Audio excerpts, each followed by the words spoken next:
Hello guys, welcome to new video. ഇന്ന് നമ്മൾ നോക്കാൻ പോകുന്നത് മലയാളികളുടെ അഭിമാനമായ റീസ്റ്റാർ എന്ന യൂട്യൂബറിൻ്റെ ഐഡിയ ആണ് നമ്മളിന്ന് സ്പെക്ക് ചെയ്യാൻ പോകുന്നത്. ആളുടെ ശരിക്കുള്ള പേരറിയാവുന്നവർ കമൻറ്റിലിടുക, അല്ലാത്തവർക്കായിട്ട് ഞാൻ പറയാം. ഇതാണ് അദ്ദേഹത്തിൻ്റെ UID. ഞാൻ ഫ്രണ്ട് റിക്വസ്റ്റ് അയച്ചു. നമുക്ക് സ്പെക്ട് ചെയ്ത് നോക്കാം.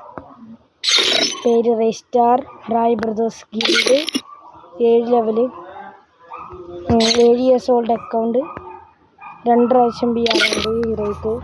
പിന്നെ ഇതൊക്കെയാണ് ആളുടെ ബാഡ്ജ് ആൽബം, പിന്നെ wish list, weapon, PR series, overview, gallery. ഇതാണ് ആളിട്ടാണ് ബണ്ടില്. ഇതാണ് റീസ്റ്റാറിൻ്റെ അക്കൗണ്ട്. ലെവൽ 76 ഉണ്ട്. 7 years old അക്കൗണ്ട്. അടുത്ത പ്രാവശ്യം കാണുന്നവരെ ബായ്. ലൈക്ക് ചെയ്യുക, സബ്സ്ക്രൈബ് ചെയ്യുക, കമൻറ്റ് ചെയ്യുക.